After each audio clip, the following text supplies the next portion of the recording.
Perhaps the argument to you that this country's or a lot of this country's problems could be solved if the government didn't get involved. It's a bit of an unconventional libertarian argument, but I'll lay out the evidence and you can make your assessment for yourself. But before I get into that, most of you won't know who I am or why I should be standing up here in front of you talking. So I'll just take a minute to explain who I am and why this is worth listening to. As I said, my name is Jordan Woodhams. I'm the president of the Libertarian Party of West Australia. I grew up here in Perth, and when I was 18, I joined the Army. I was in the Army for about 10 years, and I discharged for a number of reasons, one of which was COVID was just starting up in 2020. The writing was on the wall, and I could see that the government was going to ask me to do things that I wasn't comfortable with doing. So I got out. Now, as I said, there was many factors, and that was just one. I moved back to Perth, became a firefighter, started studying economics, got married, had a kid, and became the president of a political party, which is to say that I don't have a lot of spare time anymore. And about 5 years ago, I decided that I was going to make it my life's goal to get a Bill of Rights into the Australian Constitution with free speech at the top. Thank you. While today I'm not going to try to convince anybody here that you need to vote in favour of free speech, because I'm quite confident that this crowd would already vote in favour of free speech, I'm going to instead try to lay out the novel argument that many of the problems we complain about would actually be made better if we didn't ask the government to get involved. There is this whole subcategory of economics called unintended consequences, and it's full of hilariously ironic stories. The quintessential example is known as the Cobra effect. Has anybody heard of the Cobra effect? Have we got any economists in the room? All right, well, this is a great story, and if you have heard it, don't spoil it for anybody. And if you remind me at the end, I'll tell you something about the Cobra effect that not many people know, but it takes place in British colonial India. The people were complaining about too many snakes on the street. It's probably the British. To address the problem, the government introduced a new bounty, 4 rupees for any dead cobra brought to the municipality. Pretty straightforward, right? You've got too many snakes on the streets, you pay people for the cobras, problem solved. And you'd be right. About a year or so later, there were no more snakes on the streets of Delhi. Except, curiously, the government was paying out more and more bounties than they had even at the start of the program. And the British, they got suspicious. They conducted some inspections, and to their surprise, the industrious people of India had gone into business. There were no more snakes on the streets of India because they had collected them all and were breeding them in their house so that they could turn them in and collect the bounty. Well, the British didn't like getting hustled, and so they cancelled the bounty. So what do you think the people of India did with all of these now worthless cobras in their house? That's right, they released them into the streets, causing an increase in the cobra population. So, in the beginning, there were too many snakes on the streets, so the government instituted a program that would have the net effect of incentivizing an increase in the cobra population. Now, that is a classic example of how governments accidentally incentivize the very thing that they're trying to discourage. And governments do it all the time. Just going to pop that there, hopefully not push it off. Governments, they do it all the time. For instance, Mexico City in 1990, they had just gone through a rapid expansion in wealth, and everybody had cars suddenly. Because of the terrain and the weather, the smog and the vehicle pollutants weren't leaving the city. People demanded that the government do something. The politicians heard their pleas and they instituted Hoy No Circular, which translates to, today, your car does not circulate. From Monday to Friday, depending on the last 2 digits or the last digit of your number plate, you weren't allowed to drive your car. On a 1 or a 2, you couldn't drive on a Monday, a 3 or a 4, you couldn't drive on a Tuesday, so on and so forth. The belief was that if people couldn't drive their car for 1 day of a week, they would find an alternative, like carpooling or riding a bike or public transport. And according to the modelling, they predicted a 15% reduction in pollution. But can anybody guess what the people of Mexico City did instead? They bought another car with a different number plate. And if you're forced to buy another car, what kind of car do you buy? You buy a clunker, an old piece of trash that you don't really care about, something that's 15 or 20 years older because it's cheaper. And older cars are less fuel efficient and pollute more. The end result was that in 2008, a major peer-reviewed study by Lucas Davis was released, confirming everybody's suspicions. Not only had the program not decreased the pollution by 15%, but it had actually caused an increase in pollution. The program also caused some undesirable socioeconomic effects. While the middle class were able to afford a new old car, the poorer people weren't able to, and they just suffered in their houses. For one day a week, they stayed home, making this quite a regressive policy. But with the study released and people's suspicions confirmed, the smog was actually worse, not better. The people again demanded that the government do something. So in 2008, after seeing that the rolling ban from Monday to Friday had not worked, the government learned from their mistakes and they expanded the program to include Saturdays, and it's still in effect to this day. Had the people not asked politicians to get involved, the government wouldn't have invented Hoi No Circular. People wouldn't have had to buy a second piece of junk car. They wouldn't have pumped out more pollution with their current cars, and over time, as the quality of cars and the fuel efficiency of cars naturally improved, the problem certainly wouldn't have gotten any worse, and it actually would have resolved itself. But instead, the people of Mexico are for one day a week driving around in a 20-year-old car, polluting more than they otherwise would. So be careful what you ask the government to help you with. Because we may ask the government to do something, meaning, hey, reverse this terrible policy that has obviously backfired in your face and is making things worse. But politicians will often only ever hear the first part where you gave them permission to do something. They'll rely on their good intentions to dismiss any claims of mismanagement and may even become stubborn and double down on their foolishness. I, for one, have never seen a politician take responsibility for their failings and reverse one of their decisions. And that's why I advocate for them actually to do a lot less, because you never know how unintended consequences of a program are going to unfold.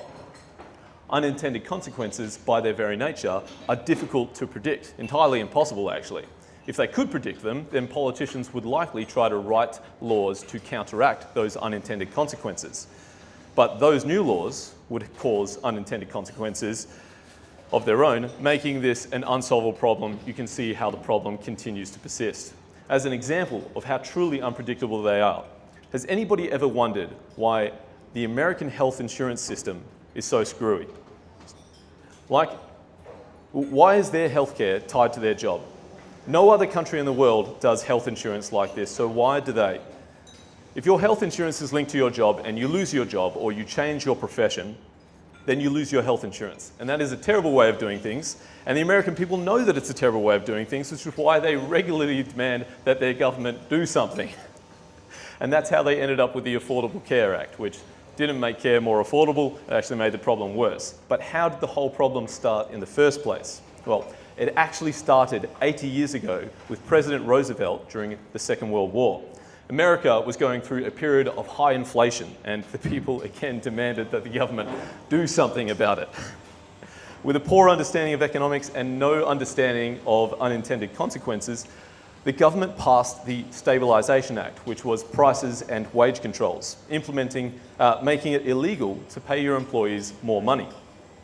Seriously, just before America was about to go into a Cold War with Russia and denounce their Politburo, the American government thought that that they could dictate prices and wages and there would be no unintended consequences.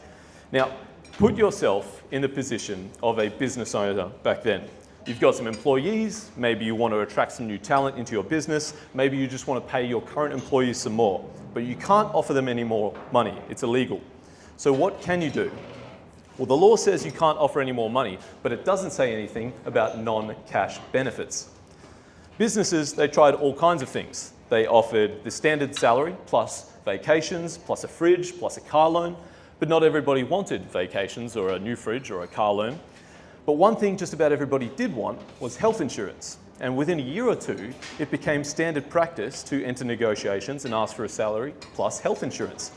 But how has the business practice stuck around for another 80 years? Because the Stabilization Act was repealed in 1947 after they realized that it hadn't worked.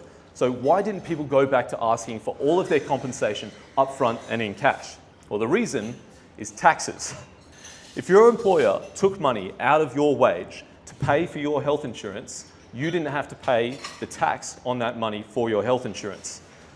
If you took all the money up front, you then had to go find your health insurance and pay for it out of money that had already been taxed. Once you do the maths, you're financially better off having money deducted before you calculate taxes, because obviously nobody really wants to pay taxes, right? So the unintended consequences are impossible to predict. There is no way that Roosevelt would have guessed that by banning people from raising wages of employees, he would set off a chain of events that led to people's health insurance being tied to their job. And with that, a series of other consequences, including people staying in a job that they hate for far longer, because if they leave, they lose their health insurance. People lose their health insurance when they do decide to change their jobs. People not being able to get insurance when they get their new job because over the course of their last career, they developed diabetes or a heart condition. And now insurers won't take them as a liability, and so on and so forth. Had the government of the day not tried to fiddle with the economy and solve inflation by capping prices and wages, the inflation would have run its natural course, as it did despite the Stabilisation Act. Businesses would not have started offering salaries plus health insurance, and the American healthcare system wouldn't be the laughingstock that it is right now. This problem could be solved. So to solve this problem, it's actually the case that the government needs to stop doing something. They need to remove the tax incentive for employers to pay your health insurance out of your wage. If they did that, then over time, people would decide, you know what, it costs me the same amount of money whether I receive my money up front in cash or whether my employer takes money out of my wage to pay for insurance. I'll take all my money up front, and I'll go and find my own health insurance which suits me and my needs, but most importantly, is not tied to my employment. And over time, the business practice would slowly fade out, and naturally and voluntarily. Now, none of these stories that I've told you from today are from Australia. They're each from a different country or a different time, trying to solve a different problem, because I wanted to talk about principles. Make no mistake, the Australian government has made many of the same mistakes, causing all manner of unintended consequences that make your life worse. And we would be better off had they never done those things in the first place. But I didn't want to get bogged down or talk about something that would personally trigger somebody who's emotionally invested in their particular program. These lessons and principles apply across geography and across time and across demographics. It doesn't matter which country tries to get around economic realities, reality always seems to win. And now that you've seen this logical chain of events of problem, government intervention, unintended consequences, worse a problem, you're going to see it everywhere. The governments, they don't have a magic wand, and we should each be cautious when demanding that the government fix our problems, because they might not do the thing that we expect them to do. I mean, I wouldn't have predicted that hate speech laws would be the result of people demanding a government response to the Bondi shooting, but here we are. I think people were actually demanding an inquiry into immigration and perhaps Islam, but politicians ignored that part of the story and decided that mean words were the real threat. But, quite often politicians will claim they had good intentions. Quite often politicians will claim they had good intentions, but you know what they say about the road to hell. Incentives, as we saw in the Cobra story, matter so much more than intentions. Now, if you like these stories and you want to hear more of them, there are lots of them out on the internet. Just go onto YouTube and type in unintended consequences and you can hear more of them. The examples that I gave you here today, you probably won't find them on the internet because I wanted to give you something unique and special and something that's not that common. And if you think that this aspect of the libertarian philosophy and mindset is something that you would like to see represented in your government, come and have a chat with me afterwards. We're always looking for freedom-focused, like-minded people. And the next time that you hear someone demand that the government do something, ask yourself, and maybe even ask them, what can the government stop doing to fix the problem? Because more often than not, the government has caused the problem in the first place. And the solution is for it to stop. Thank you.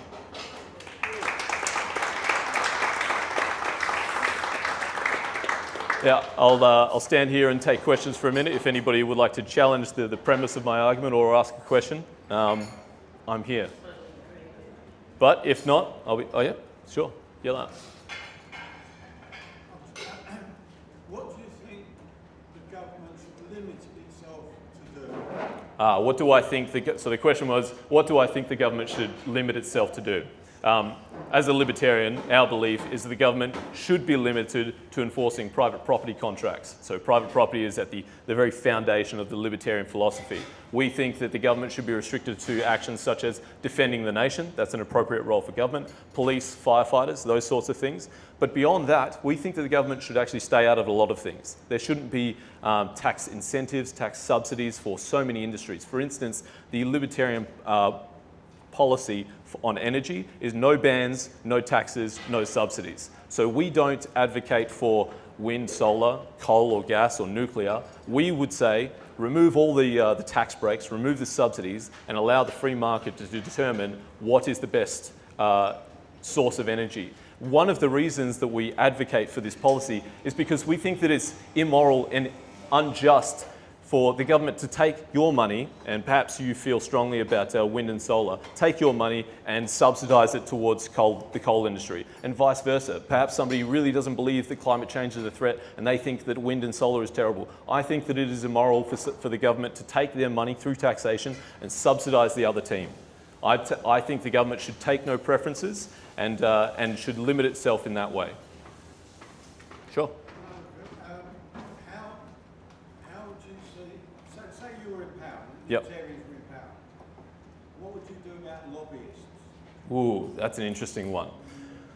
So the question was asked, if the Libertarian Party was in power, what would we do about lobbyists? Well, lobbying, one of the people that's talking a lot about lobbying right now is a young fellow by the name of Sam Bamford. He's got a podcast called Two Worlds Collide. He really hates lobbyists. I can understand his good intentions, and I'm all about them, but as we just spoke about, good intentions don't solve the world. I found it interesting that when he had Pauline Hanson on his program or other politicians, that he actually engaged in lobbying by asking them to ban lobbying, which was an act of lobbying. What would I do about lobbying? I would try to make it transparent. I think that a lot of the solutions, I think that to try to ban lobbying, you would just find that lobbyists found another way of doing it. I think that when you got down to the fine details of what it means to ban lobbying, lobbyists would find a way around it. Because your intention is not written in the law. What it says in the law is, you can't receive charitable donations above $50, and it says things like that. And people will just find ways around the rules.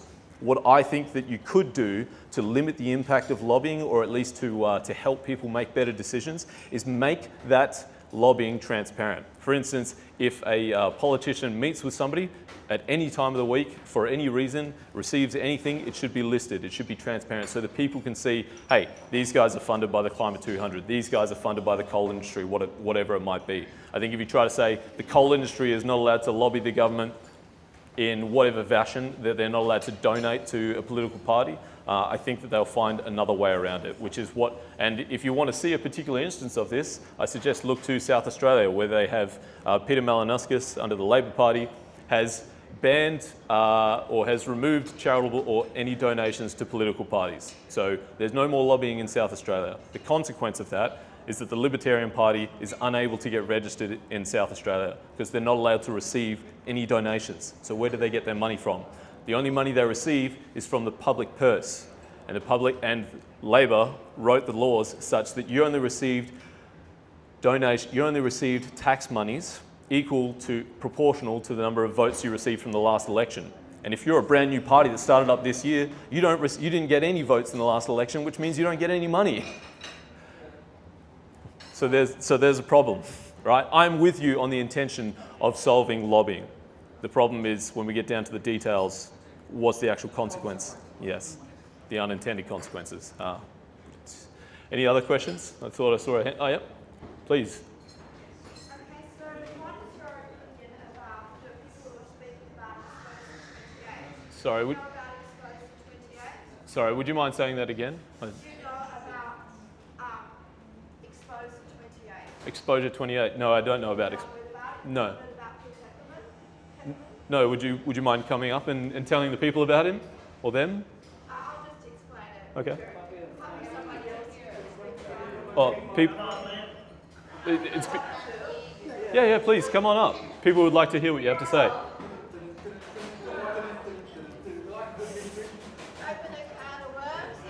Here you are. First of all, I'd like people just to let me know who knows about Exposure 28 here. How many? Put their hands up. Got a few people. Right, so I'm talking to a lobby converted here, okay? So 4 years ago, I went to Canberra for the protest. So you know about that and how many people went? Which protest? February the 12th, 2022 in Canberra. Was it about COVID? It was about over 1 million people went there from all over Australia. Colin's one of them who went all the way from Perth Nice to one. protest against people losing their jobs, the lockdowns, the mandates, everything. Yep. Yes, I'm aware, yep. So yeah, I think that's the thing. So when I was there, I was fairly early to learning things. I just know around research, and then I heard about Exposure 28. And what it's about is when they had the Royal Commission into Paedophilia, there was 28 people, I want a Prime Minister, some High Court judges, people in Parliament who exposed. And what the government did, they put a suppression order on that. Does anybody know for how many years? I'm a bit confused. Oh. 90, because I've heard different things, but yeah, 90 years. Because they said the public would lose their confidence in government if they knew that we had, there's evil people running our country. And it was actually tabled, but you can watch it yourself, Bill Heffernan. He went in and he said this needs to be exposed. Now there's been protests going on. I actually went to them. I learned about it. It's been ongoing also 2 years ago when I was in Canberra. And a lot of people are finding out about it. The bottom line is, I think it would be really good for you to find out about that. Yep. And also about the protest, because then you'll understand really why we're here and how we feel. Yeah. Yep. And it's about ethics. And you're for ethics, you see that? I am. The truth?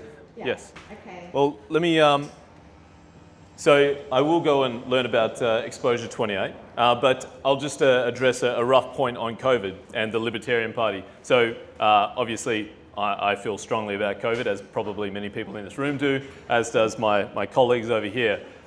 When it comes to COVID, the two elected officials over in New South Wales and Victoria from the Libertarian Party, when COVID first started and was going on and they brought out physical IDs, the members of the Libertarian Party refused to show their ID, even though one of them had actually been vaccinated. They cut up their vaccine cards on immoral grounds and refused to enter Parliament on immoral grounds. They set up their own Parliament in a pub across the road because this is how Libertarians feel about government intervention into health decisions. We take a moral stand. As I said, the same way we don't think that your money should be taken from this person and given to this person when it comes to the energy sector, we don't think that the government should be able to tell you what you do with your body, and we feel so strongly about that we refuse to participate, even though one of our members was actually vaccinated. He refused to show it because he sees it the same way as papers, please, as I'm sure most people in this room understand the analogy. So we have a lot of moral issues. Yes? Yeah, I would just like to support you with that. So I was living in Melbourne during all the COVID stuff. It was a city from hell. And I used to go to the protests and met the Libertarian candidates there because they were too long. So yeah, I was really involved. So we got to know a lot about the Libertarian movement. That's why I worked with them. Thank you. The nice lady was just saying that she met the Libertarians. I'll take one more question and then I'll get off the stage. Yes, please. Isn't the role of government to administer the money they collect and nothing else? So the question was asked, isn't the role of government to administer the money they collect and nothing else? I would say no, that the government's only role... Sorry? What are you basing that on? Because in the Constitution, that's exactly what it says. It says that their only role is to administer money? Yes. Well, let me, I have read the Constitution. It was incredibly boring. I had to read it one page at a time, and my wife asked me to read it to her at night time because it put her to sleep. I was specifically looking for the part where it protected our right to free speech, and I found this little piece and I highlighted it, and it turns out it didn't protect our free speech. I don't remember the part where it says specifically that its only role is to administer money. Regardless of what the Constitution says about what its role is, Libertarians believe that the government regularly steps outside the bounds of what it should do. And I think most people in this room would agree that it steps out of the bounds of what it should do. So regardless of whether the Constitution says it should only deal with monies, we believe that it should protect private property, defend the nation, and do the things that I spoke about before. Our main emphasis would be on private property. You said you read the Constitution. Which one, the red book or the green book? I guess there's more. I'm not sure. I think the green one. That is the politicians' book. Oh, okay. Well, I'll have to go and read more boring books. One more. What's the libertarian view on banking? Do they believe in national banking or private banking? Ooh, this is a spicy one. So this is the last question I'll take. This is a really fun one, actually, especially for libertarians. So the question was, how do libertarians think or feel about private banks, national banks? What's the libertarian perspective on banking? We would advocate for private banks and in fact, a decentralized bank. Now, I know a lot of people love the idea of a national bank, but I ask the question, if anybody remembers back to the COVID pandemic when the Canadian truckers were protesting in Canada, what happened to the banking sector over there? They froze their bank accounts, people became delisted. Now, if our banking sector was nationalised, if the government had control of that, and there was another mysterious plague that propped up in 10 years' time that was sponsored by Bill Gates, what do you think they could or would do? Probably freeze your bank accounts, take your money, right? So that is why not only do I advocate for private banks, but I also advocate for ending Fed. End the Fed is a classic libertarian term invented by Rand Paul, sometimes they get the father and son mixed up. The Fed bank is the bank that prints the money. We believe that we should return to a very old system of banking where it's all privatized and money is backed by gold. At the moment, most of you, I actually expect, would already know that we have a fiat currency, which is to say that they just print money, inflation. We believe that inflation is just taxation without representation. So we advocate for a decentralized, gold-backed money system. Or Bitcoin. Yeah, Bitcoin's fine too. Whatever people want to choose. Thank you very much. Thank you.